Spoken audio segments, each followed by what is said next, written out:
قال قال رسول الله صلى الله عليه وسلم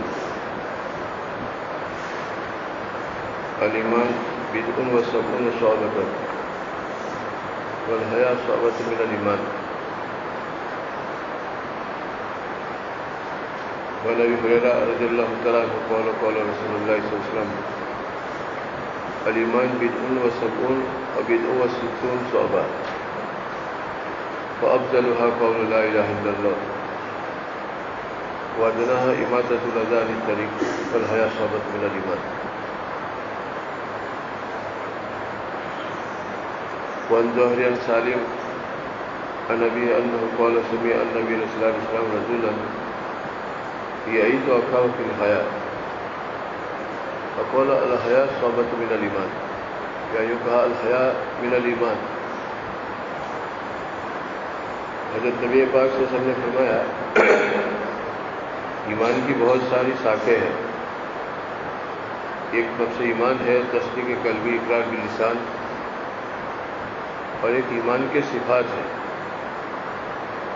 قرآن کریم میں ایمان کو مثال دی ہے درخت کے ساتھ. مثل کلمۃ طیبۃ فشجرۃ طیبۃ، شجرۃ طیبہ کا پھلدار درخت، اصلها ثابت فرعها فی السماء، اس کی جڑ زمین کے نیچے مخفی ہے اور اس کی شاخیں اوپر کھلی ہے آسمان میں، فضا میں جاتی ہے. تصدیق قلبی یہ ایک عقیدہ ہے جس کا تعلق قلب سے ہے اور وہ دل کی زمین میں چھپی ہے، تخم ایمان، اور اس کی جڑیں نیچے جاتی ہیں. قرآن کریم نے مثال دی ہے توحید کو پھلدار درخت کے ساتھ. اس درخت کی جڑیں زمین کے نیچے مخفی ہوتی ہے، چھپی ہوئی. ایمانیات جو ہے، عقیدے جو ہے، وہ دل کی زمین میں مخفی ہے، نظر نہیں آتی. الایمان سر، ایمان چھپی چیز ہے. اور قرآن نے مثال دی ہے اس ایمان کی کشجرۃ طیبۃ اصلها ثابت فرعها فی السماء، اور اس کی شاخیں زمین کے اوپر فضا میں، آسمان میں آنکھوں سے نظر آتی ہے. ایک ہے نفس ایمان اور ایک ہے ایمان کی صفات، ایمان کی شاخیں. جتنا ایمان پختہ ہوگا اس درجہ ایمان کی شاخیں گنجان ہوگی. پھول آئے گا، پھل آئے گا، تو کیوں کلھا کل حین باذن ربھا، اللہ کے حکم سے ہر موسم میں پھل دے. ایمان کی برکات، ایمان کا ثمرات وجود میں آئے گا. یہاں حضرت نبی پاک صلی اللہ علیہ وسلم نے فرمایا افضلها قول لا الہ الا اللہ، اس کی سب سے اونچی ایمان کی صفت تو توحید. توحید جتنی مضبوط ہوگی اس کے صفات اور اس کے اعمال جو ہے ایمان کے تقاضے اس میں پانی پہنچے گا.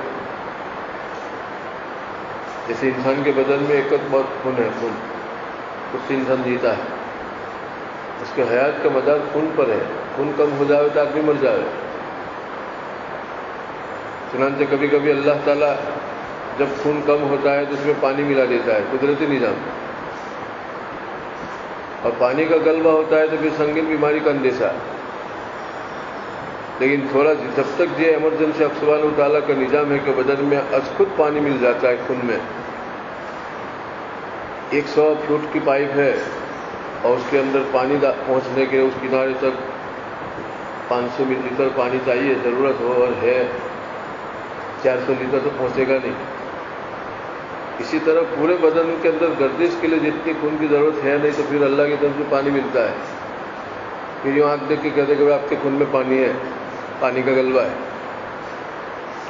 خیر، اور خونت نہ رہو، ایک دم صرفت پانی ہوتا آدمی ہلاکت. اسی طرح توحید ہر عمل میں بدن میں جیسے خون آنکھ میں، کان میں، زبان میں، ہاتھ میں، پیر میں پہنچتا ہے نا وہ زندگی. آنکھ کی زندگی دیکھنا، کان کی زندگی سننا، زبان کی زندگی گویائی بولنا، یہ خون پہنچے تو نہیں. اب جس انگ میں خون نہ پہنچے وہ مردہ.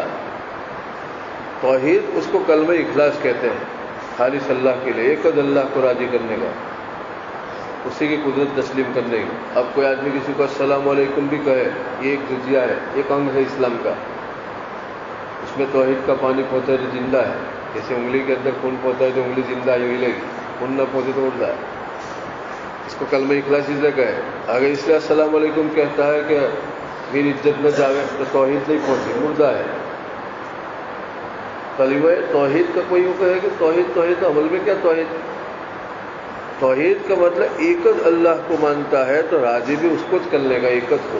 اب نماز پڑھے کسی کو راضی کرنے کی نیت ہو تو توحید کا پانی نہیں پہنچا.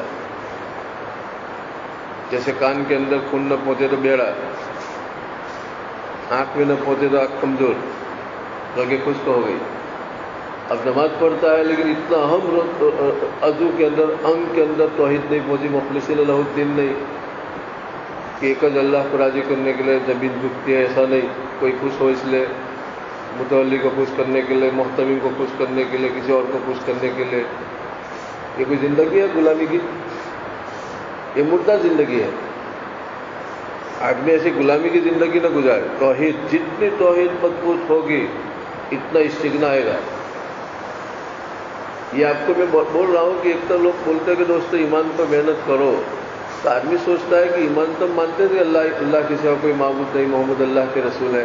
یعنی یہ ایمان اسلام کے جتنے احکام ہیں اس میں اس کا خون پہنچنا چاہیے. یہ اس کا اندر کوئی بھی مسئلہ بیان کرے، عمل کرے تو ابھی ایک اللہ کو راضی کرنے کے لیے. کبھی آدمی اس لیے مسئلہ پوچھتا ہے کہ عزت نہ جائے.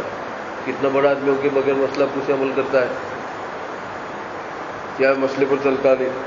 ایسا نہ ہو. قرآن میں جگہ جگہ مخلصین لہ الدین کہا ہے، مخلصین لہ الدین. اس لیے سورہ کل کو سورہ اخلاص کہا ہے. قل هو اللہ احد، کو اس میں توحید کی بات، ایک اللہ. سورہ اخلاص کیوں کہا؟ کلمہ اخلاص کیوں کہا؟ خالص ایک اللہ کے سوا کوئی مطمع نظر نہ ہو. یہ جتنے اسلام کے پھیلے ہوئے اعمال شاخے یہ سب میں پہنچے، یہ افضل ہے. جیسے زمین کے اندر جڑیں گئی درخت کی، اب پانی اور کیچڑ کھینچتے ہو، آب و گل، آب مانے پانی، گل مانے کیچڑ، اور یہ سپلائی کرتے ہیں ٹہنیوں میں. تو اس ٹہنی پر پھول آتا ہے، پھل آتا ہے، پھلوں میں سپلائی کرتے ہیں تو پھل کی سائز بڑھتی ہے.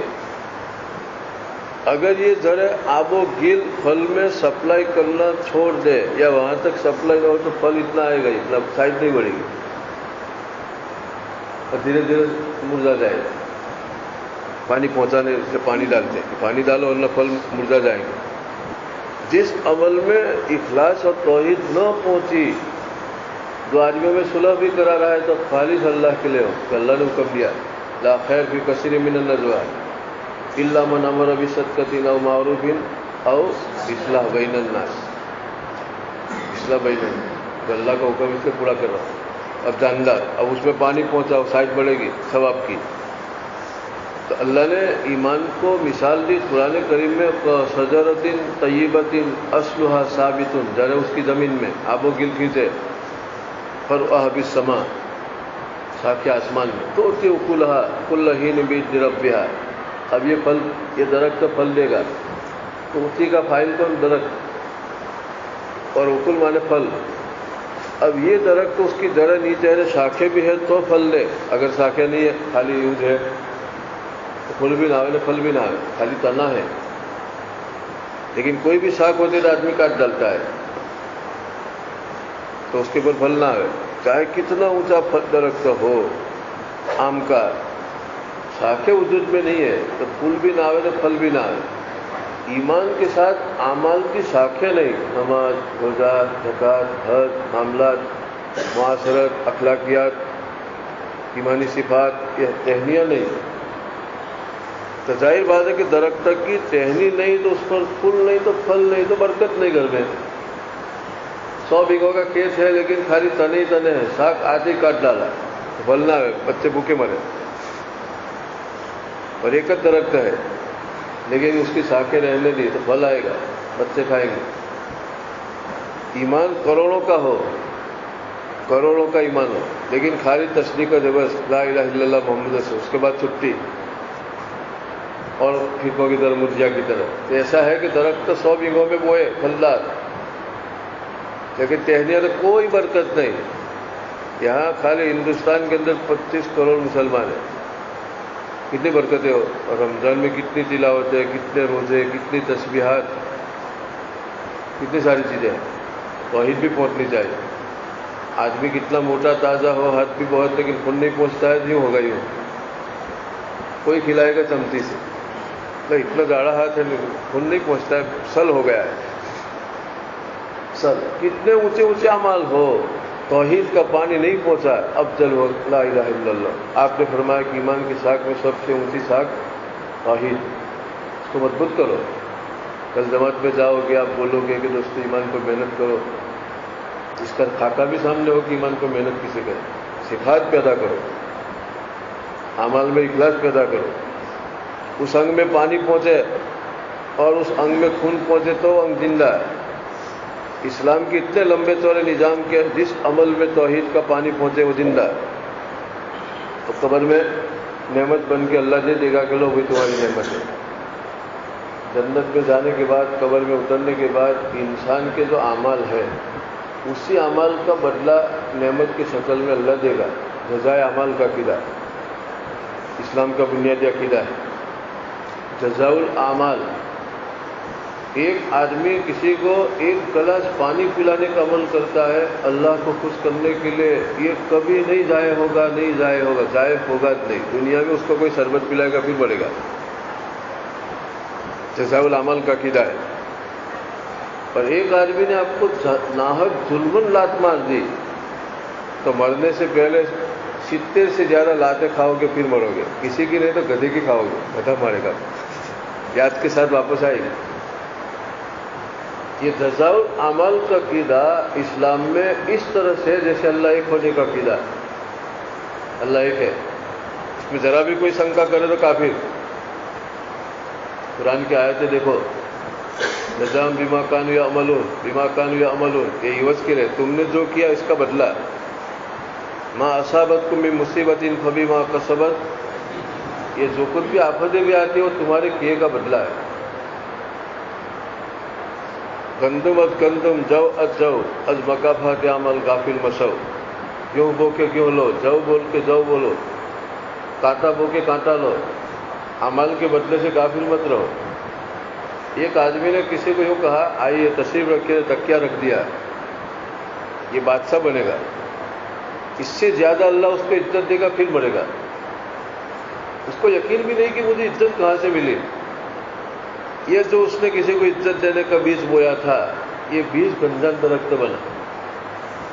اور اپنے کو سب کچھ سمجھتے یوں ہی بھیمو بیٹھے رہے, جو ہے وہ بھی جاوے, سلبہ ہو جائے. یہ عقیدہ اسلام میں جزاء الاعمال کا اس طرح سے جیسے توحید کا عقیدہ. اس کے بغیر ایمان کمزور. ایمان کی جتنی شاخیں ہیں ان شاخوں پر آمدہ اور عمل کرنے کا شوق اسی وقت ہو سکتا ہے کہ اس کے بدلے کا بھی یقین ہو جزاء الاعمال کا. تو راستے سے کیلے کے چھلکے کو ہٹانے میں مزہ آئے گا,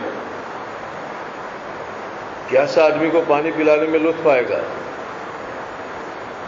کسی آدمی کو تکیہ دے کے آوبگت کرنے میں سرور ہوگا, طبیعت منبسط ہوگی کہ بہت اچھا کیا میں, کیونکہ جزاء الاعمال کا عقیدہ. ایک آدمی کھیت میں جاتا ہے, اس کو یقین ہے کہ بیج میں بوؤں گا, زمین زرخیز ہے, وہ پھل مجھے 4 مہینے میں ملے گا. تو اس کو جگہ جگہ بیج بونے میں اتنی مزہ آتی ہے, ایک یہاں بو دو, ایک یہاں بو دو, کیونکہ اس کو یقین ہے کہ 4 مہینے کے بعد مجھے پھل کھانا ہے. اسی طرح اعمال اور صفات اور شاخیں ایمان کی بیج ہے, تخم ہے. یہ تو کسی پر کوئی احسان نہیں, یہ تو اپنی جنت بنا رہا ہے. ایک آدمی نے کسی کو بٹھا کے ٹھنڈا پانی پلائے, وہ اپنے پر احسان ہے, کسی پر نہیں. ایک آدمی کسی بوڑھے آدمی کا احترام کرتا ہے, ادب کرتا ہے.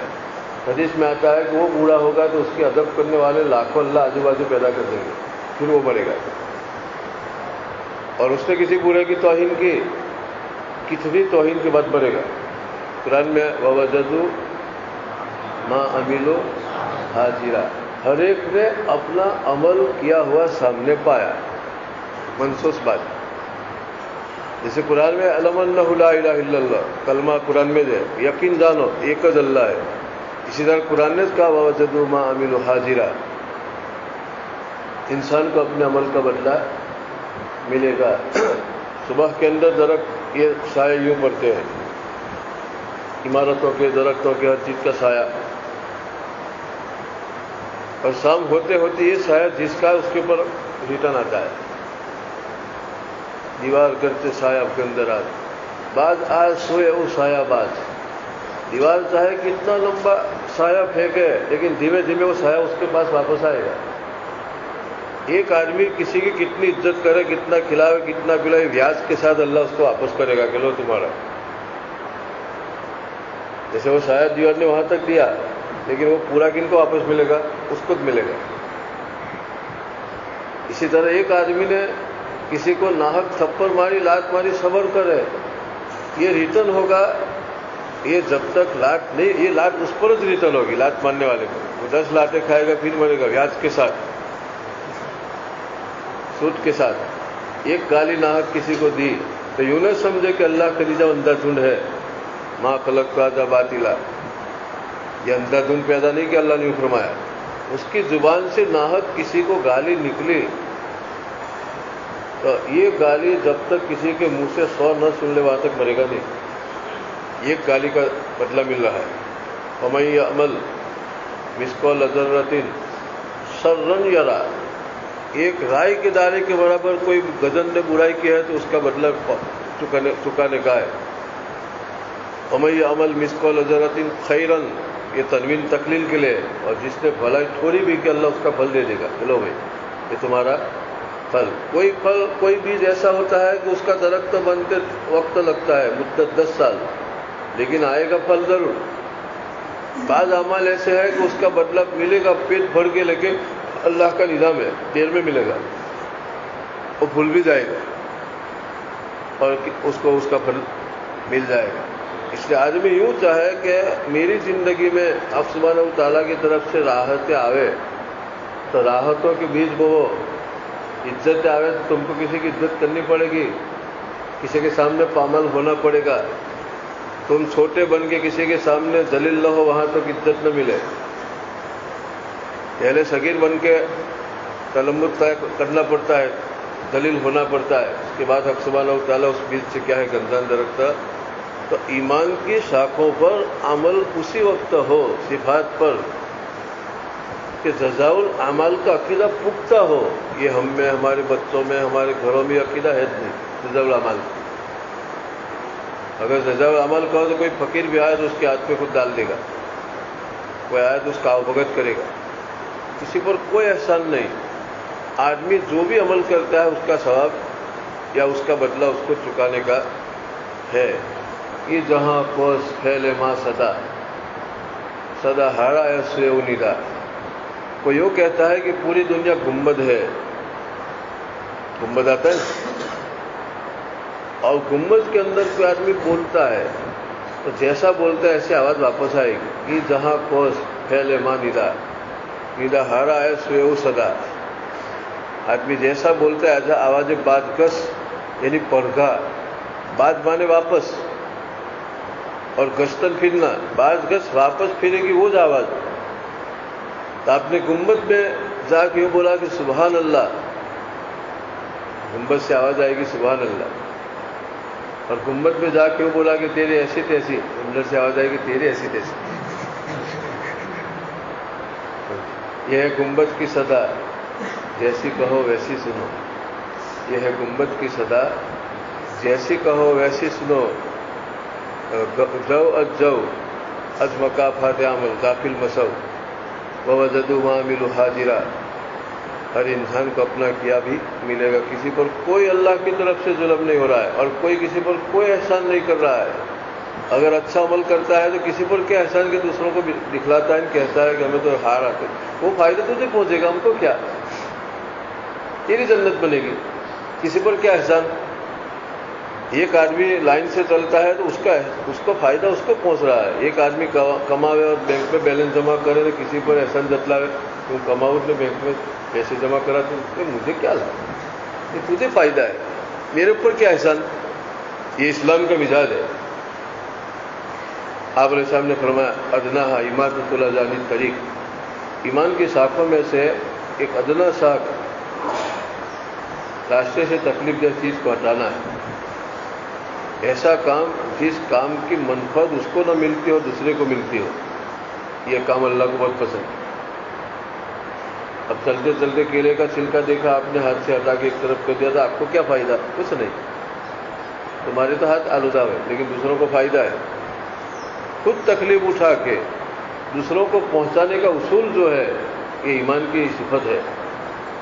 اس لیے یہ آتا ہے کہ ایک آدمی دوسرے کو راحت پہنچانے کے لیے اپنی پوری جائیداد بیچ دے تو بھی فضول خرچی نہیں، فضول خرچی نہیں ہے. دوسروں کو راحت پہنچانے کے لیے اپنی ساری چیز بیچ دی، کنگال ہو گیا، تو بھی یہ سخاوت ہے. اور اپنی ذات پر ضرورت سے زیادہ خرچ کرتا ہے، یہ فضول خرچی ہے. کیا ہے؟ فضول خرچی ہے. یہ 10 روپے میں کوئی جگہ پر پہنچتا ہے لیکن روپ باندھنے کے لیے 1000 روپیہ خرچ کر کے گاڑی کر کے جاتا ہے. اب وہ 10 روپیہ خرچ کرے گا تو 990 روپے بچیں گے. کتنے؟ تو کسی غریب کی مدد کر سکے گا. لیکن اسراف کرے گا تو غریب کی مدد کرنے کا اس کو موقع ملنے والا ہے نہیں قیامت تک. کیونکہ انسان کی ہوس کی ضروریات تو کنواں ہے، وہ بھرتا نہیں. پوری دنیا کی دولت بھی اس کی ہوس کی ضروریات بھر نہیں سکتی ہے.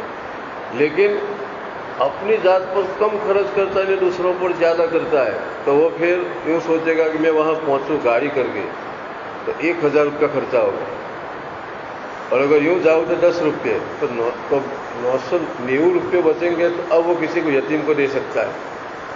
اپنے پر ضرورت خرچ کرے تو دوسروں پر خرچ کرنے کا پوزیشن اس کا وجود میں آ سکتا ہے، ورنہ قیامت تک نہیں آ سکتا ہے. تو دوسروں کو راحت پہنچانے میں پورا خرچ کر ڈالے تو سخاوت علم ہے. آپ نے سامنے آن لائن کا علم دیا ہے. اب آپ انداز لگاؤ کہ علموں میں جہالت میں کتنا ڈفرنس. ایک اندھارا نے ایک اجالا کتنا فرق، ایک اندھا نے ایک بینا کتنا فرق، ایک لولا لنجا اپاہج اور ایک تندرست توانا کتنا فرق، بہت فرق ہے. اس لیے قرآن نے فرمایا یستوی الذین یعلمون والذین لا یعلمون. جس کو میں علم دوں جس کو نہ دوں، دونوں میں کوئی بہت فرق، آسمان زمین کا. آپ نے فرمایا کہ اماطۃ الاذی عن الطریق من الایمان. اب کوئی آدمی تکلیف ہٹانے کے بجائے کسی کو سیدھی تکلیف پہنچائے، کتنا بڑا گناہ. اسلام میں تو مذہب حکم یہ ہے کہ تکلیف کی چیز ہٹاؤ، اس کے بجائے اپنے پڑوسی کے لیے درد سر بنے، اپنے ساتھی کے لیے ٹینشن بنے، اس کو سیدھی گالی دے، اس کی برائی کسی کے سامنے کرے، پسے پس، اور اس کو پتہ چلے نہیں بیچارے کو تکلیف ہو. یہ ایمان ہے. ایمان تو تکلیف ہٹانا ہے. اب چلو ہٹا تو نہیں سکتا لیکن تکلیف رسا تو مت بن. اب تکلیف رسا بنتا ہے کہ دوسروں کو تکلیف بھی پہنچاتا ہے. اس دھرتی پر بدتر سے بدتر کوئی زہریلا اژدہا ہے تو جو راحت تو نہیں پہنچاتا ہے، کسی سے تکلیف تو نہیں ہٹاتا ہے، لیکن وہ پیکر تکلیف دوسروں کے لیے بنتا ہے. کہ اس دھرتی کے اوپر اللہ کیا مبعوث ترین انسان ہے. ثم رددنا اسفل سافلین وَلَقَدْ خَلَقْنَا الْإِنسَانَ فِي أَحْسَنِ تَقْوِيمٍ. انسان قیمتی ہے. ثم رددنا اسفل سافلین. لیکن اس نے اپنے آپ کو غلط یوز کیا. ایک سور کے آنے سے نفرت نہیں ہوگی. ایک سور اور بھونڈ ناپاک جانور ایک آدمی دیکھے گا کہ آ رہا ہے، اس سے اتنی نفرت نہیں ہوگی، اس کے آنے سے نفرت ہوگی. کوئی موذی آدمی کے آنے سے دیکھتے ہی نفرت ہو جائے گی. اسے جانور سے بدتر ہے. جانور کے آنے سے اتنی نفرت نہیں ہوتی جتنے اتنے آنے سے، گدھے کے آنے سے، کتے کے آنے سے، سور کے آنے سے. لیکن وہ آئے گا تو آنکھ میں کانٹا چبھے گا. ایسے کیوں زندگی گزارے؟ اللہ نے اتنی بڑی زندگی کی نعمت دی ہے، تھوڑے 25-50 سال، تو ایسی نہ گزارے کہ فرشتے بھی رشک کرے. کسی نے کہا وقت زائد نے تو گریا ہما کھندا، آ چنا جی وقت ربط نے تو کھندا ہما گریا. تو پیدا ہوتا ہے تو روتا ہے، اور لوگ مٹھائی کے ٹکڑے تقسیم کرتے ہیں مبارکبادی کی، بچہ پیدا ہوا، بچہ پیدا ہوا، بچہ پیدا ہوا. تو آتے وقت تو روتا ہے نا، دنیا خوشیاں مناتی ہے، مبارکبادی. آ چنا جی وقت ربط نے تو کھندا ہما گریا. ایسی زندگی گزار کے جا کے تیرا جنازہ کندھوں پہ ہو تو لوگ روتے رہ جائیں تو ہنستا ہنستا جائے اپنے عمل کا پھل لینا. جو اللہ نے نہ دیتے دیتے زندگی کی جھپٹ میں آج گئے، نہ آتے آتے وجود کی زندگی کی جھپٹ میں ہم بھی آ گئے، ہم بھی یہاں پہنچ گئے. تو ایک موقع ملا، تک ملی. کل آنکھ بند، ابھی صبح ہے، تھوڑی دیر میں شام آتے دیر نہیں لگی. تمہاری 25-30 سال کی عمر گزار کے بیٹھے آنکھ بند کر کے آپ سوچو گے، یوں لگتا ہے کہ ایسا لگتا ہے کہ وہ زندگی گزاری نہیں. ہم کو بھی یاد ہے وہ رنگا رنگ بزمارائیاں، نقش و نگار تاکہ نسیاں ہو گئی، نقش و نگار تاکہ نسیاں. کوئی کہتا ہے کہ مجھے وہ محفل رنگ رنگ کی یاد ہے، لیکن یوں لگتا ہے کہ تھی ہی نہیں. ہم کو بھی یاد ہے وہ رنگا رنگ بزمارائیاں، لیکن آج نقش و نگار تاکہ نسیاں ہو گئی. نشان کے تاک کی زینت بن گئی، بھول گئے. داستان بھی نہیں، داستانوں میں ایسی زندگی یوں ہی. کم لبس یومن و بعد یومن. 100 سال کے بعد پوچھا کہ کتنے جیے میاں، کتنے سوئے؟ تو کہ لبس یومن و بعد یومن. ایسا لگتا ہے کہ آدھا دن دنیا میں، آدھا دن جی کے آئے، کتنی لمبی عمر جی کے جا رہے. تو جب اللہ نے جفت دے دی وجود کی اور وجود میں آج گئے، آج سنا جی وقت ربط نے تو ایسا جی کہ تو جا اٹھے، جنازہ کنڈوں پر ہو، تو ہنستا جائے، لوگ پیچھے چکھے چلائے کہ ہائی کتنا اچھا آدمی مر گیا. ہمارا بھوش اس سے وابستہ تھا، ہمارا مستقبل وابستہ تھا. اس طرح سے مت جو تو تمہارے جنازہ اٹھتے ہی لوگوں کو ٹھنڈی سانس لینے کا موقع ملے گا. الحمدللہ کسو خاصا گور سے جہاں پاک سے اپادی گئے اگر آہت میلی. یہ کوئی زندگی ہے کہ کندھے پر جنازہ انہیں لوگ دفن کرنے میں خوشی محسوس کرے؟ یہ کیا زندگی؟ جانور سے بدتر. اس سے تو بکری اچھی ہے. کسی کی بکری مرتی ہے تو ابھی روتا ہے. بھائی کیوں روتا ہے؟ بکری مری گئی تو دودھ دیتی تھی اس لیے کہ بکری اس کا دودھ. اتنا بھی ویلیو نہیں لا کہ بکری، ایک بکری کے مرنے پر کوئی روئے، تیرے مرنے پر خوشیاں اٹھاوے. یہ سوچو، فکر کو ہلاؤ. اکیلے اکیلے ہو تو یہ ماٹا ہلاؤ، فکر ہے چھوٹی گئی بڑی. یہ دماغ جو چپک گیا اس کو ذرا ہلاؤ، کیروسین ڈالو کان میں سے. جنگ چڑھ گئے، جنگ. کلا بران علی قلوبہم. اس کے دل میں جنگ چڑھا ہے. قرآن نے کہا کافر لوگوں کو سمجھ میں نہیں آیا تو اللہ نے کیا کہا؟ کلا بران علی قلوبہم. اس کے دل میں جنگ ہے، جنگ. میں نے نہیں کہا. اور یہ باتیں کیروسین ہے، وہ جنگ کو کھولتی ہے. آپ علیہ السلام نے فرمایا کہ کوئی آدمی پیاز کھائے تو گھر پہ نماز پڑھے یا منہ صاف کر کے آئے، مسجد میں نہ آئے. پیاز کی بدبو سے بھائی کو تکلیف پہنچانے کا ایہام ہے. ایک ایسا ایہام ہے کہ قدر تکلیف پہنچ جائے گا بولوں نے اس کی بدبو سے. تو تکلیف پہنچانا کتنی سنگین حالت ہے اسلام کے اندر کہ یوں کہا کہ گھر پہ نماز پڑھے پیاز کھا کے لیکن مسجد میں نہ آئے. چنانچہ فقہا نے لکھا ہے کہ منہ کی بدبو کی بیماری ہو تو گھر پہ نماز پڑھے. ایک قول یہ بھی ہے نماز پہ نہ آئے یا ایسی جگہ کھڑا ہو کہ وہ بولے تو اس کی بدبو سے آجو بازو دائیں بائیں کو تکلیف نہ ہو. تو ایک بدبو سے اپنے مسلمان بھائی کو ایذا پہنچنے کا اندیشہ نہیں، ایہام ہے، وہم کہ قدر پہنچ جاوے.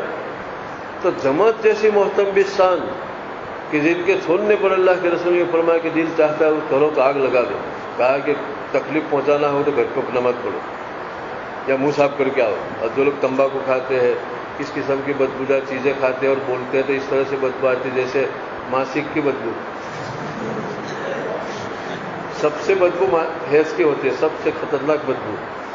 اس لیے حدیث میں آتا ہے کہ استعاذہ پورا ہونے کے بعد وہاں خوشبو کا پھایا رکھے ورنہ نفرت ہو جائے گی. خوشبو کا پھایا رکھنے کا ہوگا تاکہ وہ کھینچے آپ کو، ورنہ چھینچی کرو گے،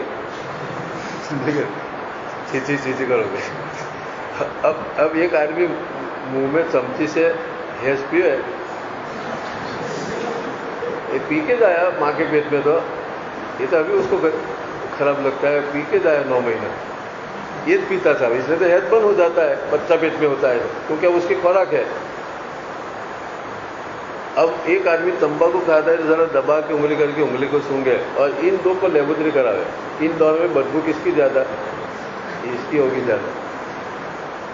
حیض سے بھی بدبودار. منہ صاف کر کے مسجد میں آئے، اللہ کے سامنے مخاطبت اللہ سے ہم کلامی کرتا ہے الحمدللہ رب العالمین اور منہ سے بدبو رہی ہے، فرشتے بھی چیچی کر رہے ہیں، ایذا رسانی بہت بری چیز، تو اللہ کی معصوم مخلوق کو منہ کی بدبو سے تکلیف پہنچتی ہے، یہ بھی گناہ ہے۔ کوئی آدمی اس لیے ادھر استعمال کرے کہ میری بدبو سے، اس لیے استعمال نہ کرے کہ میرا ایک دبدبہ ہو، وہ بڑے مانتے ہو، اس لیے استعمال کرے کہ میری بدبو سے کسی کو تکلیف نہ پہنچے، تو چلو میں ذرا ادھر استعمال کروں تاکہ کم سے کم خوشبو تو پہنچے۔ سفر ہے، گرمی کے موسم ہے، گھر میں نکلنے سے پہلے سوچا کہ بس میں جاؤں گا، جگہ ملی نہ ملی، میں کبھی ڈنڈا پکڑ کے کھڑا ہو گیا، ارے میری بغل کی بدبو سے لوگوں کو فائدہ پہنچے، یہ اچھا نہیں ہے، تو چلو میں ذرا خوشبو لگا لوں، پھر کھڑا ہے تو لوگوں کو تکلیف نہیں ہوگی۔ اور ایسے ایسے پہنچ گیا تو بیچارے لوگ اتنے پریشان ہو جائیں گے کہ کئی قربانی کا بکرا کھڑا ہے، یہ بدبو ایسے آئے گی۔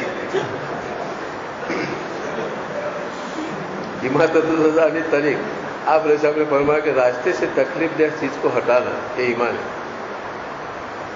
اب یہ ایذا ہے۔ حضرت عائشہ فرماتے ہیں رضی اللہ تعالیٰ عنہ کہ نبی پاک صلی اللہ علیہ وسلم رات کو اٹھے اور میں بناوٹی سوئی ہوئی تھی، آنکھوں سے ادبوبڑی آنکھوں سے دیکھ رہی تھی، عائشہ فرماتی ہے رضی اللہ تعالیٰ عنہ، تو اتنے آہستہ سے چمپل لیے اپنے نال مبارک اور دروازے اتنے آہستہ سے کھول کے بہت آہستہ سے بند کیا، اس خیال سے کہ عائشہ قدر سوئی ہو تو اس کی نیند خراب نہ ہو، اس خیال سے کہ عائشہ قدر سوئی ہو، اگر آپ نے سب عالم الغیب ہوتے تو فوری جان لیتے کہ جاگتے وہاں نہیں، لیکن عالم الغیب تھے نہیں، قدم قدم پر عالم الغیب نہیں ہے، اور یہ قدم قدم پر عالم الغیب، کتنی جہالت۔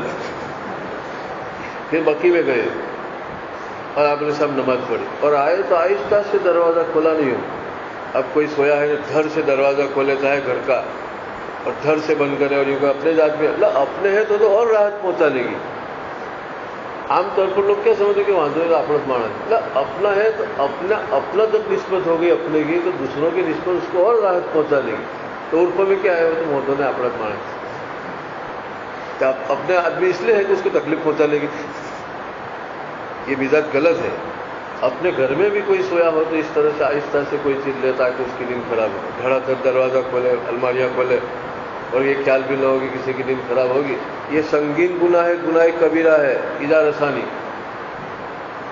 ایک آدمی شراب پیتا ہے تو عرف میں اس کو گناہ سمجھتے ہیں تو اس کو پاس بھی نہیں بیٹھنے دیتے، تو ایذا رسانی گناہوں کی فہرست میں پہلے نمبر کا گناہ ہے۔ حق کے جال کیوں رکھا؟ اللہ کتاب البیوع پڑھی، اس کے اندر صفا کے مسائل آتے آگے۔ ایک آدمی مکان خریدے تو سب سے پہلے پڑوسی کو خریدنے کہا گیا، پڑوسی نہ کہے تو خرید سکتا ہے ورنہ بے باطل۔ پڑوسی کو تکلیف سے بچانے کے لیے یہ تکلیف کتنا سنگین گناہ ہوگا کہ مستقل صفا کے مسائل ہے، حق کے صفا۔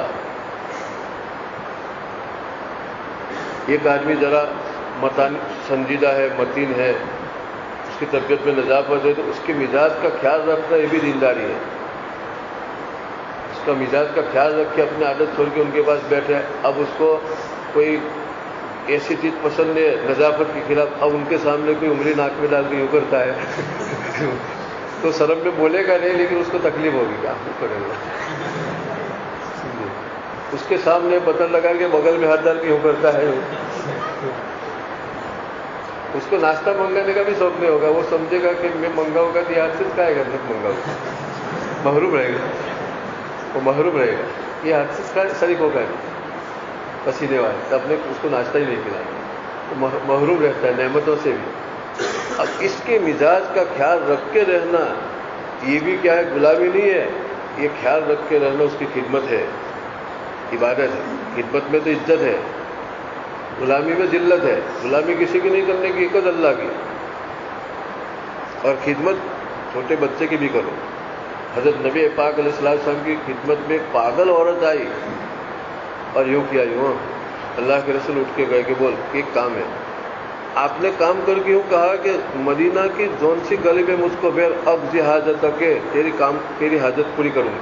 اللہ کے رسول ایک معمولی عورت شہر کی، مدینہ کی، اقضی حاجت کے تیرا کام میں کر دوں گا، توازن تو دیکھو، تو خدمت میں سرداری ہے، اونچائی ہے، اور غلامی میں ذلت ہے، غلامی کسی کی نہیں کرنی، اور سیادت خدمت میں ہے، خادم القوم سید القوم۔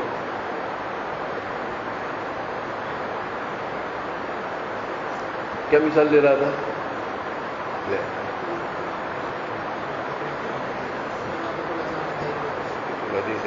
کیا مثال دے رہا تھا؟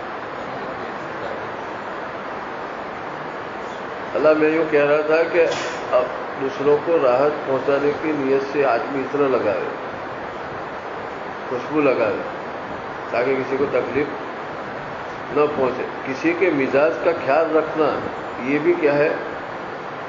ان کو راحت پہنچانا ہے۔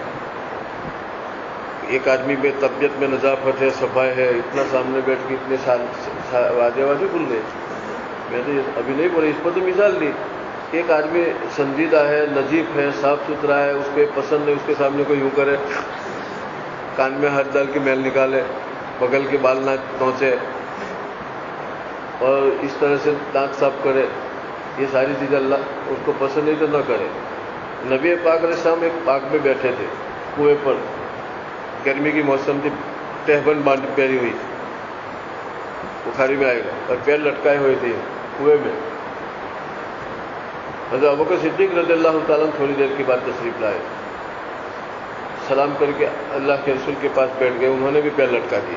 آپ علیہ السلام اسی طرح سے تہبند پکڑ کے اونچے چڑھائی ہوئی تھی تھوڑی گھٹنوں تک، گرمی کی موسم تھی، تشریف فرما رہے۔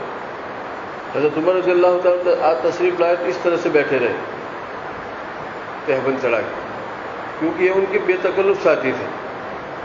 تھوڑی دیر کے بعد حضرت عثمان رضی اللہ تعالیٰ نے تشریف لائے، السلام علیکم کہا۔ حضرت نبی پاک صاحب نے ان کی سلام سنتے اپنی لنگی ذرا نیچی کر دی اور یہ کہا کہ اس کے مزاج میں شرم ہے۔ اتنے بڑے نبی کسی کے مزاج کا خیال رکھے تو ان کے مزاج میں شرم تھی تو آپ علیہ السلام نے گھٹنوں سے ایک دم نیچے لنگی کر دی، تہبند کر دی۔ یہ حدیث ہے، اس سے مسائل مستنبط ہوتے۔ آپ نے تو پڑھا نہیں مسامی مکی صلاحی مکیس، اس کی پریکٹس کرنے کی اجرا، یہ مکی صلاح ہے۔ اس پر جتنے وہ مسائل ہیں کہ کسی کے مزاج کا خیال رکھنا، یہ اس سے ثابت ہے۔ ایک آدمی کو دھومرپان سے نفرت ہے اور تم کو بیڑی پینے کی عادت ہے تو ان کا خیال رکھ کے صبر کر کے نہ پینا، یہ اللہ کے رسول کا طریقہ ہے۔ صحابہ علیہ السلام کو گرمی تھی پھر بھی عثمان کا خیال رکھ کے اپنی تہبند نیچی کر۔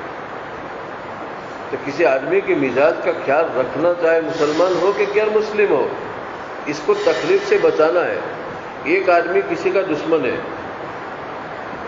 اور دشمنی کی وجہ سے اس بیچارے کی زندگی کڑوی ہو چکی ہے، اب اس کو روز روز تھوڑا سمجھاوے کوئی، بھائی یہ دشمنی اچھی نہیں ہے، کل مرنے کا ہے، یہ اچھا آدمی ہے، معاف کر دے، اور پھر اس کو سمجھا دیا، یہ بھی اماطۃ الاذی عن الطریق، راستے سے تکلیف دہ چیز کو ہٹانا ہے۔